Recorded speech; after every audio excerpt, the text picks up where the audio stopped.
Anda menyaksikan Kompas Bisnis, Saudara. Menteri Keuangan Purbaya Yudi Sadewa menanggapi dinamika tarif resiprokal Amerika Serikat. Menurut Purbaya, hasil negosiasi antara Amerika Serikat dan Indonesia positif. Meski demikian, menurut Purbaya perlu terus dipantau perkembangannya, apalagi usai Mahkamah Agung Amerika Serikat membatalkan tarif Trump. Selain itu, Purbaya bilang hasil negosiasi antara Amerika Serikat dan Indonesia punya kesan positif. Dan yang terpenting adalah memperbaiki daya saing pengusaha Indonesia.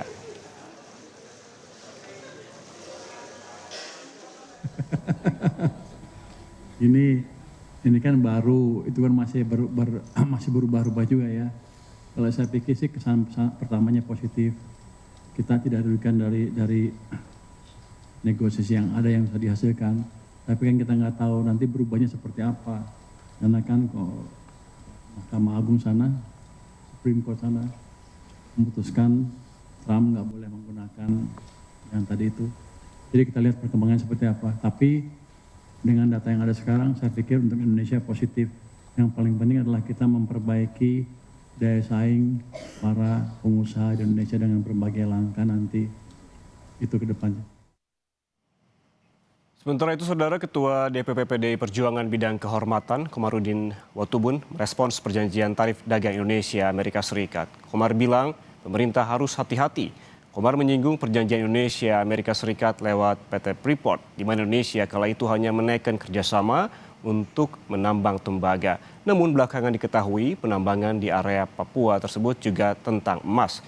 DPR meminta pemerintah berhati-hati dan waspada. Meski demikian, Komar bilang Indonesia juga tidak boleh menutup diri jika ada perusahaan asal Amerika Serikat yang mau berinvestasi. Hanya bentuk investasi serta kerjasama yang dilakukan harus sesuai dengan undang-undang dan peraturan Indonesia.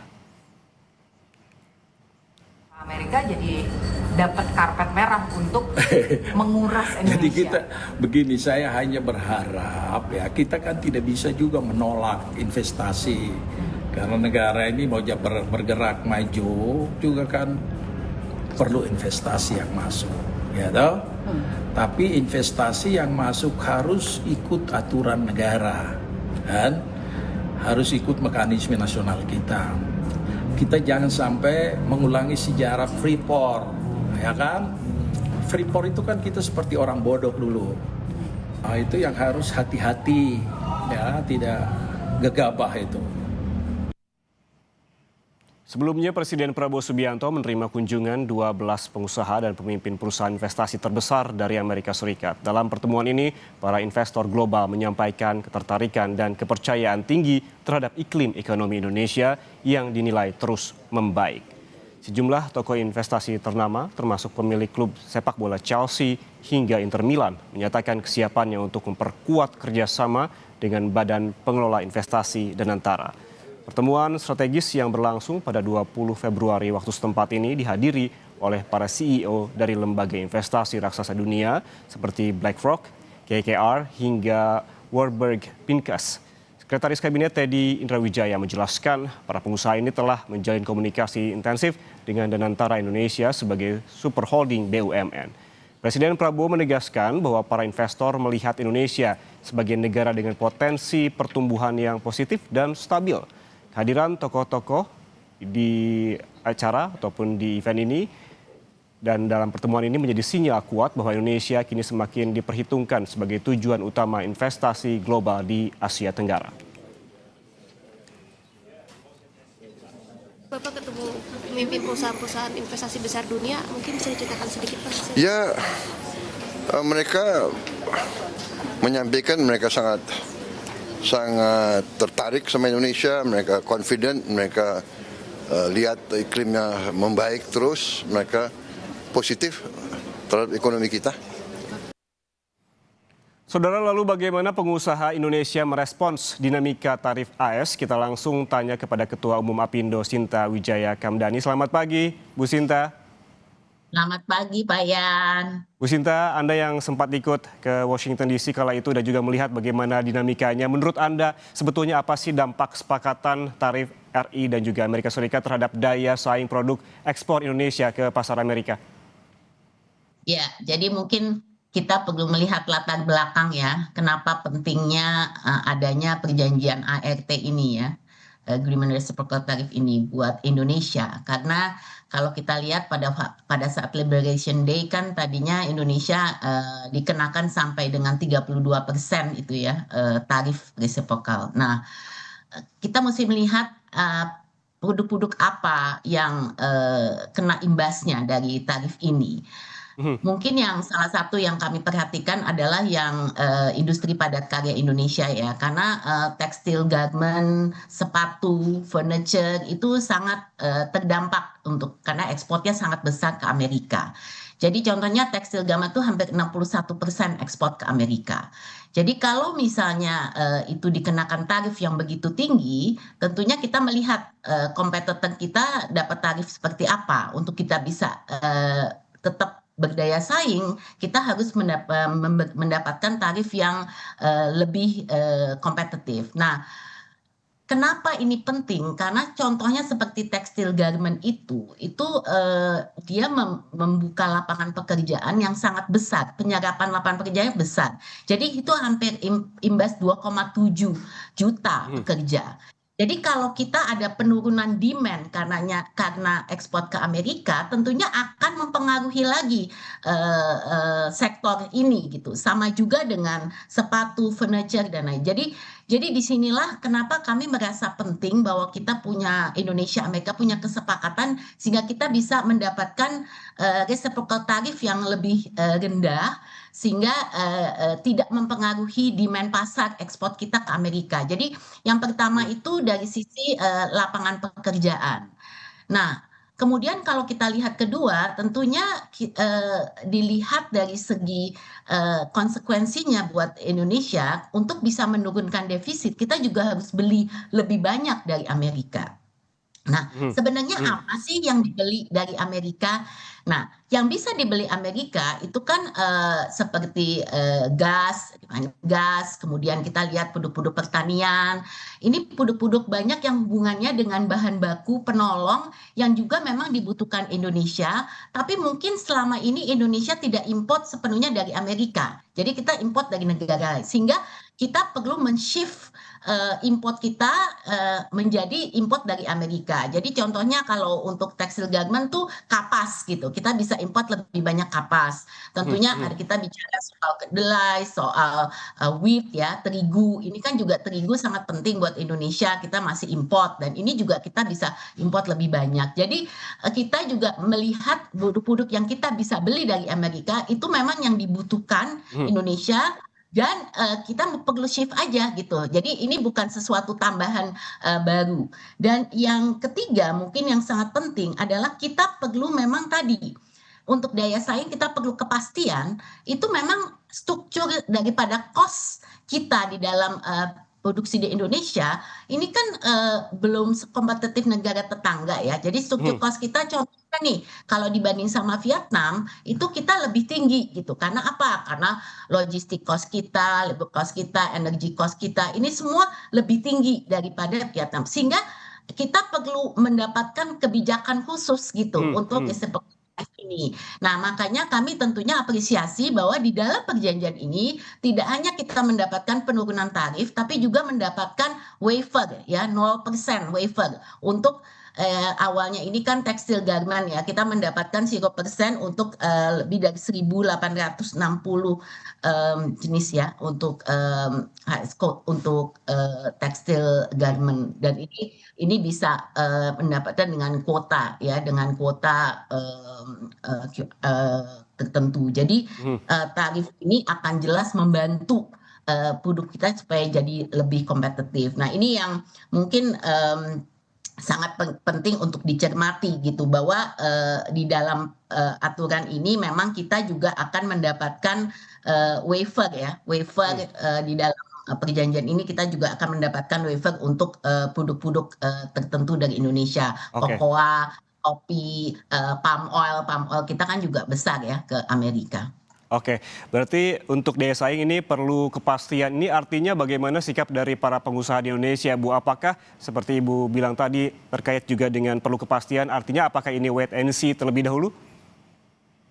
Ya, tentunya kalau dengan adanya Supreme Court, kan pertama kita mesti sadari ART ini kan di dalam perjanjiannya menyatakan ratifikasi 90 hari, ya kan? Jadi bukannya kemudian langsung efektif gitu. Jadi ada proses ratifikasi di masing-masing negara dulu gitu. Nah, dengan adanya keputusan daripada Supreme Court Amerika, tentunya ini mempengaruhi.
Ya, jadi kita juga mesti melihat nih sekarang kepastiannya seperti apa dari sisi keputusan ini. Karena di dalam keputusan Amerika ini kan mereka kemudian menerapkan yang namanya global tarif baru untuk semua karena dibatalkan Emergency Act-nya kan dibatalkan. Jadi berarti kan mereka harus menetapkan global tarif baru dengan menggunakan section baru ya. Jadi mereka tuh memakai section 122 nih ya sekarang yang dilakukan oleh Trump, sehingga Section 122 ini walaupun masih diperdebatkan, tapi ini yang digunakan Trump sehingga dia sekarang jadiin rata. Oke, 10% kemudian dia naikkan sekarang 15% gitu. Tapi kan nilai itu masih tetap lebih rendah dari yang selama ini kita sudah bayarkan, which is 19%.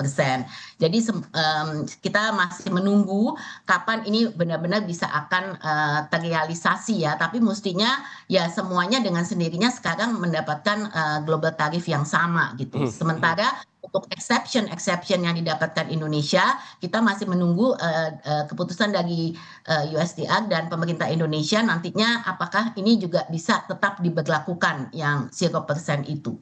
Oke, Bu Sinta, kalau kita melihat dinamikanya seperti yang kita bahas sebelumnya di tahun lalu bahwa Amerika menerapkan tarif dagang 32%, kemudian diturunkan setelah ada negosiasi ke 19%, kemudian MA Amerika Serikat ini membatalkan dan Trump kembali mengemukakan soal tarif 10% dan meningkatkan lagi menjadi 15%, artinya lebih rendah dibandingkan kesepakatan kita sebelumnya di 19%. Ini menurut Anda menguntungkan bagi Indonesia atau justru banyak risiko karena yang ditawarkan oleh Indonesia kepada Amerika juga cukup banyak?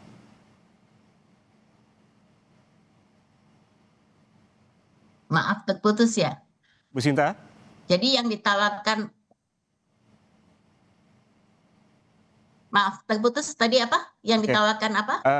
Maaf, bisa bagaimana, diulang? apakah keputusan dari Trump terakhir soal tarif dagang yang sebelumnya juga dianulir oleh MA, kemudian Trump memutuskan untuk 10%, menaikkan lagi menjadi 15%, namun ini tetap lebih rendah dari kesepakatan kita sebelumnya di 19%. Apakah bagi Indonesia ini menguntungkan atau banyak risiko karena banyak juga yang ditawarkan oleh Indonesia kepada Amerika Serikat? Ya, jadi kita mesti melihat kalau yang dari 19 ke 15 tentunya ini akan lebih baik buat Indonesia karena lebih rendah, ya kan? Tapi kan yang jadi penting itu kan yang waiver yang saya katakan tadi, yang 1.860 tarif yang kita bisa dapatkan 0, ya kan? Nah, ini dan juga yang textile garment. Nah, ini tentunya kesepakatan ini tidak hanya menurunkan tarif yang 19% itu, tapi juga ada kesepakatan lain yang juga dua pihak. Jadi dengan kata lain, Amerika juga tentunya mendapatkan banyak dari Indonesia, bukan hanya Indonesia yang mendapatkan dari Amerika gitu. Jadi pada akhirnya ya pasti ada perimbangan karena nggak mungkin cuma satu pihak yang dapat gitu. Nah sekarang kita mesti melihat konsekuensinya dengan apa yang diberikan kepada Amerika itu seperti apa. Makanya saya tadi menyebutkan mengenai apa yang kita harus beli dari Amerika, kemudian kita juga mesti melihat nanti dari segi NTB-nya, ya kan, non-tariff barrier yang juga disampaikan dari Amerika gitu. Nah, banyak hal seperti ini yang saya rasa perlu penjelasan lebih detail ya dari pemerintah kepada masyarakat, karena saya lihat banyak sekali misperception atau mungkin salah pengertian juga gitu. Jadi kita mesti ada kejelasan sebenarnya apa sih konsekuensi daripada apa yang didapatkan Amerika. Nah, pada keseluruhan saya tetap melihat bahwa ini dengan adanya perjanjian dagang ini ya yang kita sudah sepakati, tentunya Indonesia juga mendapatkan satu preferensi. Kenapa? Karena Amerika itu juga bisa banyak misalnya contohnya ya ada section 301 itu yang namanya investigasi negara ya untuk unfair trade. Jadi kalau kita tidak punya perjanjian dagang seperti ini, itu bisa saja Amerika menunjuk negara mana saja untuk diinvestigasi dan mendapatkan tarif yang jauh lebih tinggi untuk unfair trade. Jadi dengan kita paling tidak kita terlindungi dengan adanya perjanjian dagang ini, Section 301 mestinya tidak aplikasi kepada Indonesia lagi gitu. Nah, ini yang hal-hal semacam ini yang mungkin perlu penjelasan lebih lanjut ya. Yang pasti buat Indonesia saat ini, buat pelaku usaha, kita memang perlu kepastian gitu. Karena tentunya dinamika di Amerika ini berubah-ubah sangat membingungkan. Tapi prinsipnya kan kita sudah punya satu perjanjian dan tidak mungkin Amerika kemudian semena-mena saja tidak juga menghargai apa yang sudah disepakati.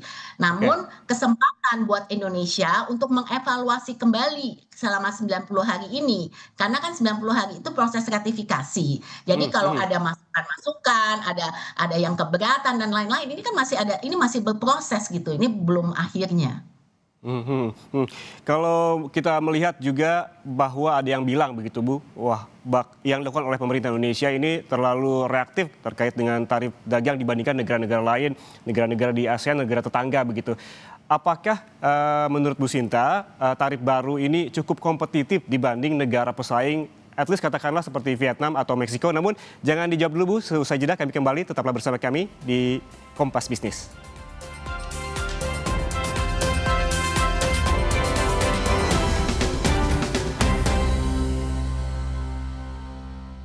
Puasa itu, aktivitas harus tetap